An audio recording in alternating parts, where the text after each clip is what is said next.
the talk a retrospective on stillness because we often think about movement as doing, but we can't think about doing without not doing, right? It's only in contrast to stillness that movement happens. So, what is stillness? So, is stillness quiet? Not necessarily.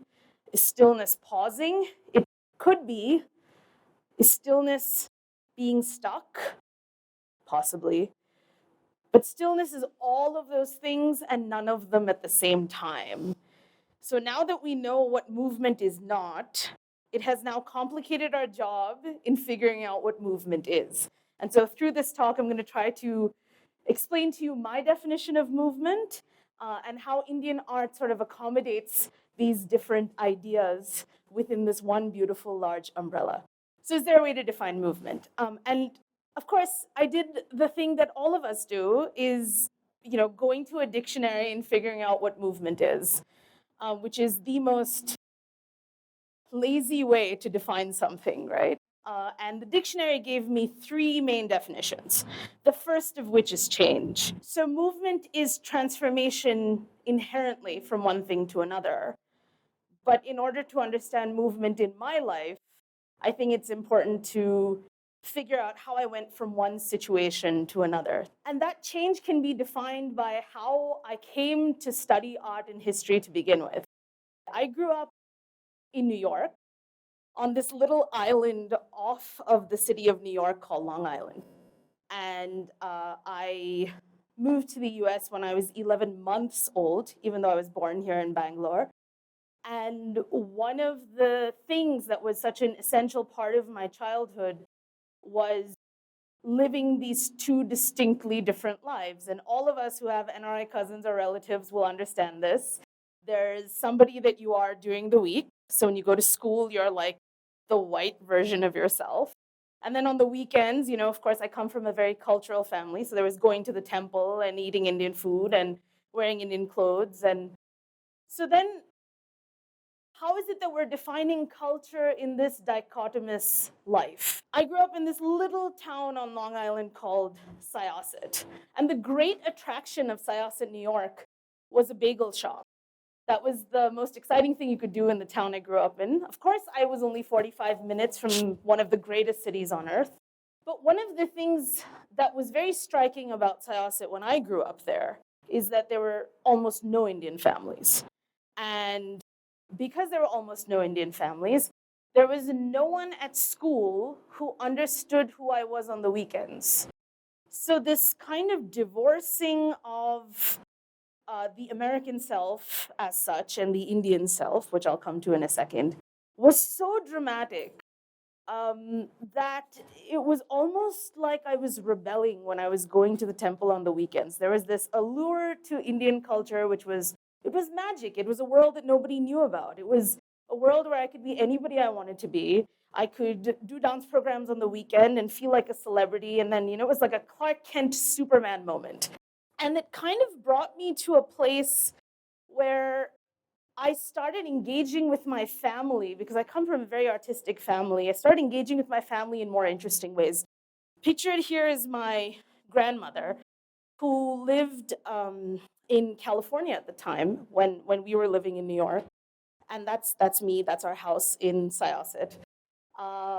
And I had no idea, obviously. She's just Pati to me. I didn't have an idea as to who she was in the real world.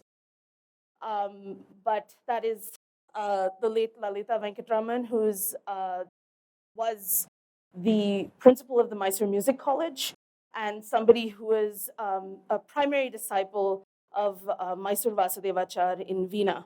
So she was sort of this great exponent, this great prolific artist in her own right. And I had no idea. I mean, I was just, I just grew up in this environment. And I started to engage more and more with my family, who, of course, tried their level best to teach me music, but it wasn't ever as exciting as dance, because dance, you can get up and run around. Music, you have to sit in one place. And it took me in a period of 5 years, from this kid who was a 16-year-old in Times Square to somebody so obsessed and so interested in Indian culture that I decided to move back to India at the age of 19 to pursue it full time and to study Indian art full time. And in a period of 5 years, I became this person on the right. That's taken at the Vaikunta Perumal temple in Kanchipuram, which is a 8th century monument. And that transformation was one of the biggest moments of movement in my life. How do you go from being essentially, this dual, living this dual sort of existence, to saying that, okay, I'm so in love with the person I am on the weekends that I'm just now going to go do that full time. It meant leaving all my friends behind, leaving everything I've ever known. It also meant moving to India, which, as you can imagine, was quite the culture shock. Not just in terms of, of course, there's like the usual things, there's the roads and this and that. But I mean, it was the little things that really got to me. Like, I would head out for field work, and I was doing field work across the length and breadth of India at this point in my life, when I was in my early 20s. And the neighbor aunties would comment on the length of my sleeves and the length of my shorts.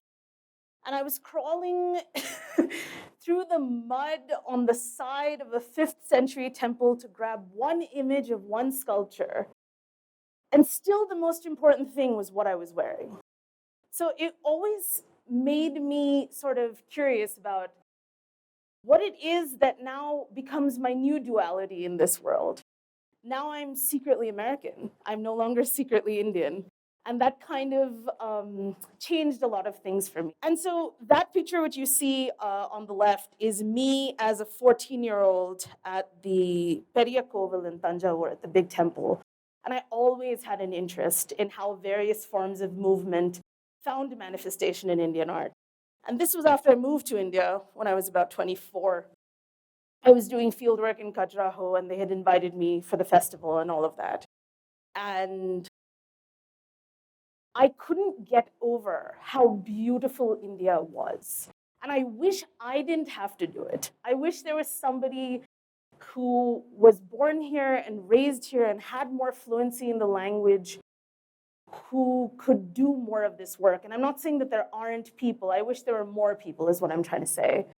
But when I was traveling the length and breadth of India, I traveled through Madhya Pradesh, through like Orcha and Datia and all of these like remote temples, down into, like if you go into North India, right, into UP, and there's just so much to see. And as you come down into Andhra Pradesh, the Nagarjuna Konda and all of the Buddhist art that comes out of Andhra, down into Tamil Nadu, of course, with these massive temple complexes that are like villages in their own right or towns in their own right.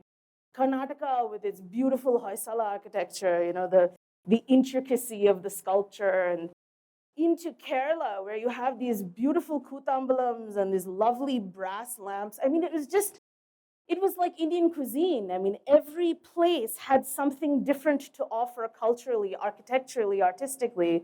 And I was like, why is everyone sleeping on this?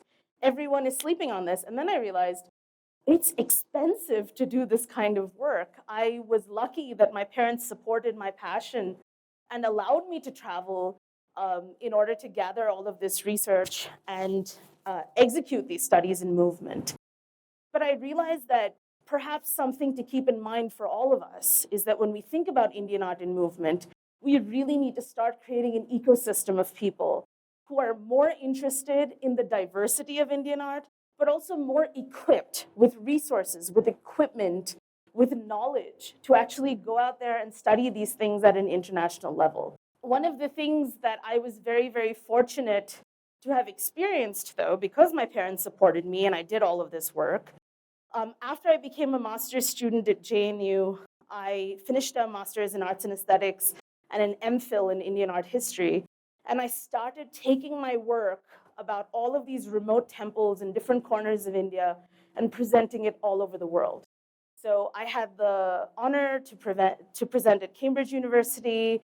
I was in Florence. I was just in Australia a couple of months ago. And the way this research is gaining traction around the world, it's another layer of sadness for me. because everyone else knows what's up. Everyone else knows that this is exciting stuff. But all of my funding for all of the projects that I have been doing has been cut. And one of the tragedies of a government that's really focused on development and sort of a more outwardly definition of infrastructure is that some of the softer aspects of society and culture, which in my opinion are critical aspects of soft power, are not being encouraged as much as they could. So I would encourage all of you to keep that in mind. And as you've come here to support me and listen to me talk, if you would really put your resources where that interest is and support more artists and scholars, we would have a lot more interesting research to offer. The second way to define movement is as a lack of stillness, which we were talking about earlier. I love this quote. At every crossroads on the path that leads to the future, tradition has placed 10,000 men to guard the past. Whenever, by definition, you're studying something that has happened in history or something that is a part of history, culture, or religion, you are bound to upset somebody. Someone is out there waiting to attack you. Now, the question is, on what basis do you say, this person is upset and I will listen to them. This person is upset because they're rabid and ideologically extreme and I don't want to listen to them? And the truth is that the answers are always within the art itself. So when you look at Indian art, there are three directions you can go broadly. Indian art, all of Indian art is interdisciplinary. So you have one road, which is text. You have one road, which is stone, and one road, which is flesh. And as you stand at that crossroads, which is what I did for maybe about 3 years of my career, as I read every Sanskrit text there was to read on movement, as I was visiting all these temples, as I was going and training with people of different dance disciplines, I was standing at that crossroad. And that was a moment of stillness. Because as I started traversing each path, it wasn't that I chose one.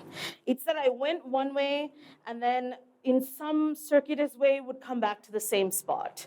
And then would go down the other path and say, okay, maybe this will lead somewhere else, and then come back to the same place. And one of the things you realize is how much these three aspects of Indian art overlap. The text is a written text, right? So if you were to describe movement in text, you would describe perhaps the posture of the legs, the posture of the hands, maybe you describe some gestures, but principally you're describing something that is moving with static words. Stone is like a photograph, right? You're taking a picture of something that's moving. The sculptor is deciding at which point in that movement to freeze the sculpture, right? And create that image. But the dancing body is always in flux. There is no way to contain the dancing body. There's no way to pause it in time. Yes, you can take a photograph, but does it really capture the performance? Yeah, you can take a video, but is it the same as sitting in the front row? You know, movement is by nature ephemeral. So you have 2,000 years of history that's trying to put something in a box that cannot be captured. And that's when you have and find very interesting things like this. So this is a catalog of dance postures at the Chidambaram temple that dates to the 13th century. It is on the east Gopuram, the east gateway of the temple. And each of these sculptures, and you can't see it in this photograph, but each of these sculptures has a label. And that label corresponds with a label that's given in the text, the Natya Shastra, which is one of the oldest texts on dance and dramaturgy all over the world. So there's somebody who's looking at a 2nd century BC text in the 13th century and saying, hey, I want to now take all of the postures that have been written down and make them into photographs, make them into sculptures, and create a sculptural catalog. So what you see is not just these sculptures being sort of documented. They exist in order as they are listed in the text. And what's really interesting is the sculptor has chosen 2 or 3 moments in time to capture that movement. So the sculptor says, okay, this is movement 1, this is moment 1, this is moment 2, moment 3. But what can the sculptor not tell you? How to get there. How do you look at these disparate things and say, okay, I'm going to make movement out of this? So let's take, for example, this karana, which is called Bhujanga Trasita. It is the 36th karana that's mentioned in the Natya Shastra. A karana is a sequence of postures. So a karana is a movement sequence. It translates to snake in Sanskrit, right? Everyone knows Bhujanga is snake, right? So the Abhinava Bharati, which is a commentary on the Natya Shastra, describes it as a movement that's used to demonstrate fear from snakes. So it's kind of a shock movement. It's like a, you know? So that's literally what it is, because you lift the leg at the same time. So it's like, in case the first demonstration wasn't enough. The kunchita foot is to be thrown up. And the thighs have to have an oblique movement. The hip and the thigh also have to have the same movement. What does that mean? That could mean anything, right? The hip and the thigh have to have the same movement, and it has to be oblique. I could go in this direction, I could go in this direction, I could go in literally any direction with this, right? So let's move to the sculptural documentation of this. This is from Aihole. And you can see there's a snake and there's a lifted leg. So somebody's been reading the text. Again, this is from Badami. You've got the snake and the lifted leg, right? So someone knows. Why would you hold a snake and then be afraid of it is beyond me. But someone knows that there's fear of the snake. And then you have the very interesting compendium of these resources by way of a very famous scholar called Dr. Padma Subramaniam. Now, I won't get into my own critique of her work. I have a 15-part critique of her work in my PhD thesis, which I assure you that none of you want to read. It's quite long and boring. But one of the things that Padma Subramaniam does, accurately or inaccurately, is up for debate. She takes these disparate elements and she says, okay, I'm going to try to create movement out of this. And she does so in a way that is unique to her. And therefore, she coins a new style of Bharatanatyam called Bharatanaryam, which she says comes from these specific artistic resources. I want all of you to learn this Karana Bhujanga Trasitam because it involves the Nataraja posture, which all of us Indian dancers use. Dominic, Kushali, Sugandhi, get up and try. Take the Mandalasthana. Now, round the leg, flap, twist, drop. Other side, round, flap, twist, drop. The hands go like this. 1, 2, 3, 4. 1, 2, 3, 4. Okay? Just like this, each karana has to be practiced. It may look easy and simple, but when you perform it, the nuances make it very difficult. If you follow Bharata's methodology for pedagogy, you can perform any movement. That's the strength of Margi, which is linked with all Deshi forms. Now let's continue to see the other karanas. So she says something very interesting. She says, as long as you follow Bharata's methodology, it's all very clear, it's all okay. Well, Bharata's methodology, as we saw, just gives me a bunch of static postures. Bharata doesn't tell me how to do it. And Bharata surely doesn't tell me that I need to do this as I lift the leg. That is very much a contribution of Dr. Padma Subramaniam. So I wonder, and again, I'm not saying that she's wrong, but I do wonder on what basis, even as dancers, we have a learned movement vocabulary, right? All of us have things that influence us. Some of us maybe play sports, or some of us work in certain jobs that allow us to sit. So if you sit behind a computer, you have a certain postural intelligence, right? You have a certain movement bias, if you will. How do all of those things affect these texts and these sculptures and these movement systems? Because anything you try to embody will then embody your movement biases as well. So there's no authoritative way to say, no, my way of telling you this movement is the right way. This is the right way to do it. Unfortunately, in the dance industry, we have scholars like Dr. Subramaniam who claim that there is a right way and a wrong way.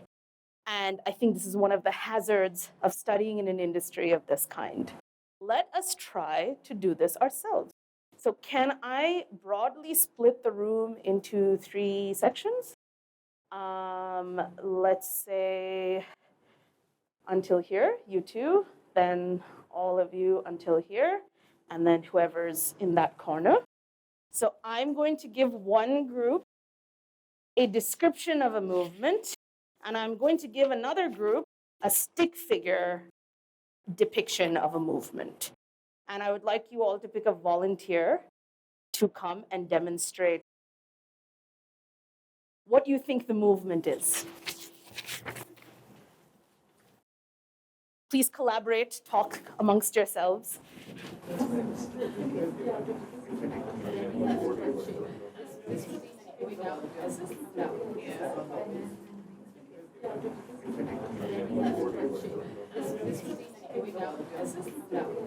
I know, I was going to this.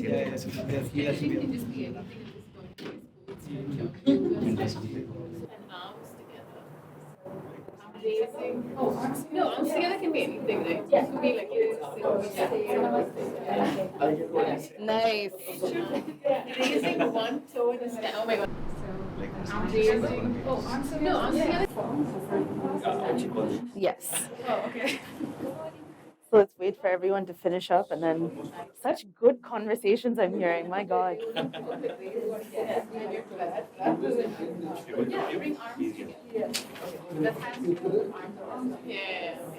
No, you are bending your Yeah. The text team present us their version of the movement. And feet apart, bending and stretching. Then bring the feet together and arms together, raising one toe in a standing position. Okay. There you go. Oh, so lovely. Okay, let's get the image team. There's no wrong way to do it.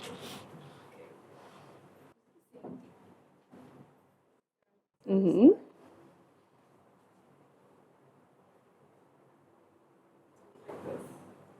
Yeah, all right.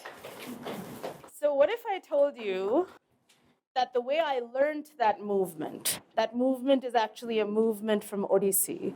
So the way I learned that movement is bending. Okay. So is it clear? I'm going to do it one more time.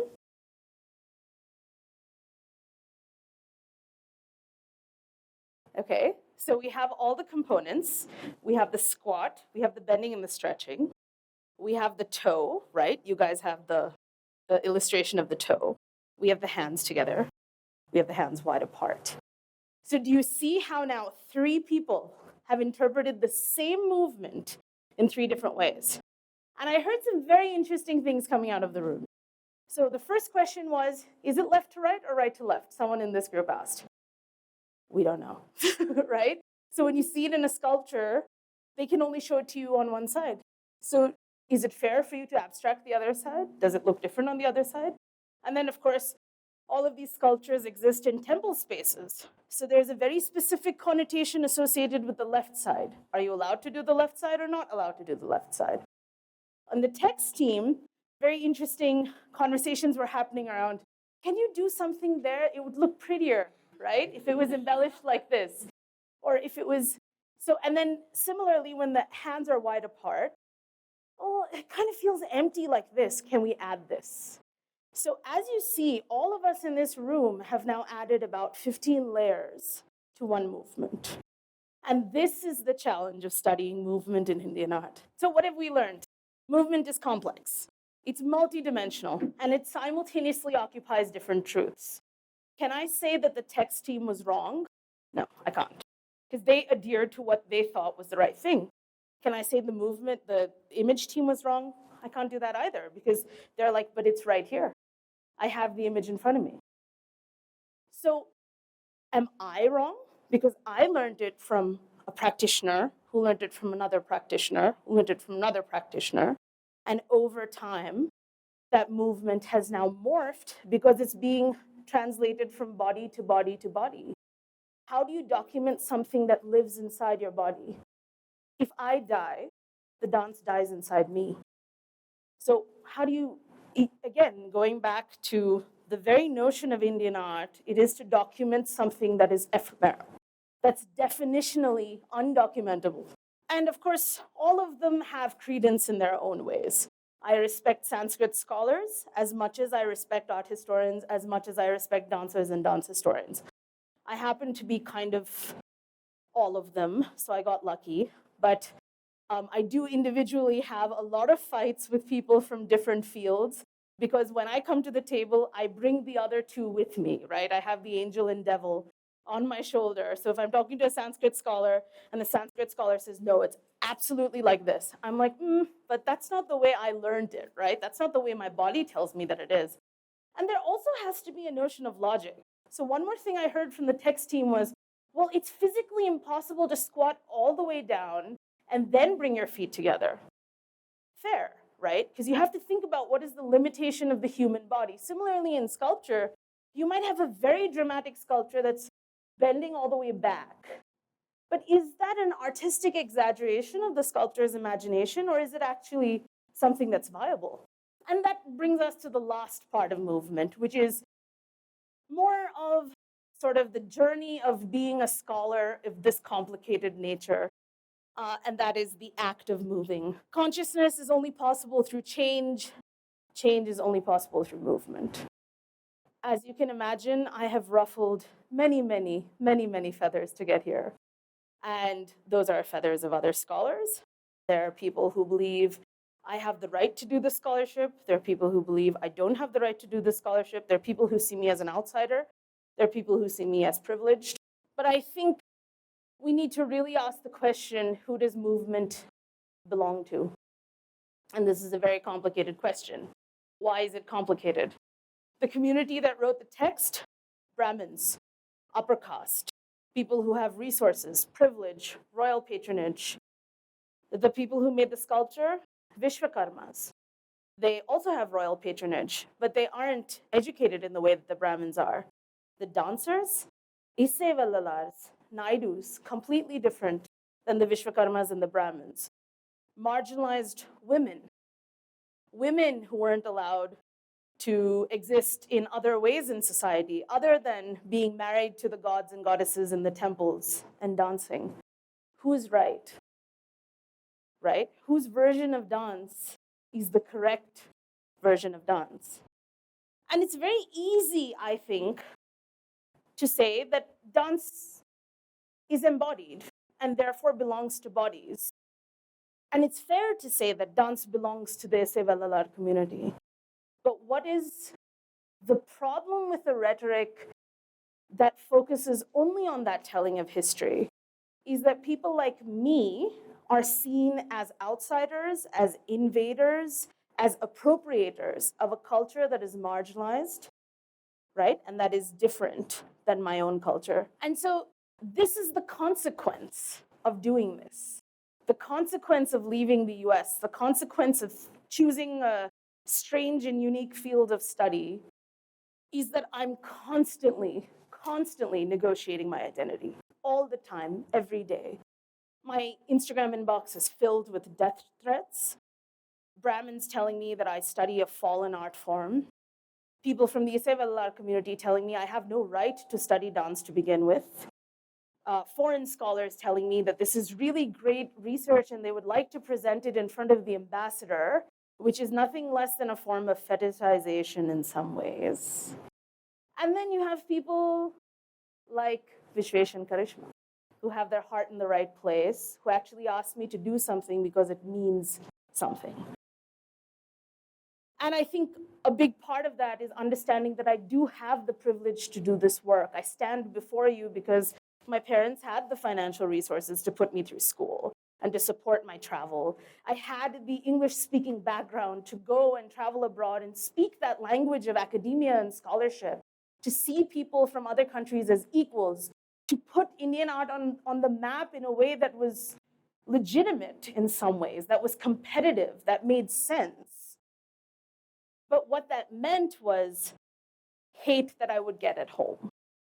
And sometimes that's a very isolating process. So I also asked the question, if I'm moving and I'm moving forward, is movement in solitude still considered progress? And then the larger question, and this is the kind of question I want to leave you with, is there a way to do justice to movement in Indian art? Because as you can see, it is not the domain of one person or even one group of people. It's the domain of so many people and so many things and so many elements. So one of the ideas that I have, that is my little brain baby, is to start an encyclopedia of movement in Indian art that would actually unify all of these different stakeholders, to have Sanskrit scholars on board, to have people who are hereditary practitioners from the marginalized Iseva Lalar backgrounds, to have people who come from hereditary sculptor families in South India, to ask everyone to sit at the table and to come up with an encyclopedia of movement that we can all agree on, so that finally there's a cohesive understanding of movement in Indian art. But in order to do this, I need community support. I need funding, I need awareness, I definitely need some kind of corporate sponsorship. It's going to involve us traveling to different places. It's going to involve us talking to people who haven't even ever been consulted or spoken to about these issues before. Because all of the resources that exist today do not exist tomorrow. We know the way the government works here. We know the state of monuments and how they're falling apart minute by minute. The resources we have today, we literally will not have tomorrow. And ultimately, movement does speak for itself. So I will leave you with a small dance piece, which is from the court culture of the 17th century. It's a conversation between a woman and her lover who has jilted her. He's lied to her many, many times, has promised that he would buy her all kinds of jewels and jimikis and bangles and everything. And of course, he's ditched royally. So this is a conversation that she has with him at her doorstep.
మాయనోర నీ మాటలే మాయనోర నీ మాటలే మాయనోర సామి బల్కర నీ మాటలే మాయనోర సామి బల్కర నీ మాటలే మాయనోర సామి బల్కర నీ మాటలే మాయనోరా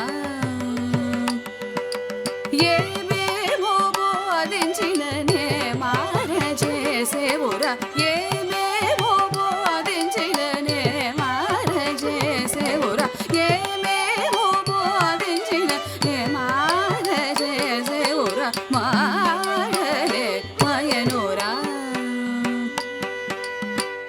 చక్కని సామి వలే చెక్కిలి నొక్కిరవ ముక్కెలనికి చేదని టోకుల చేసోగించిన మాడలే మాయనోరా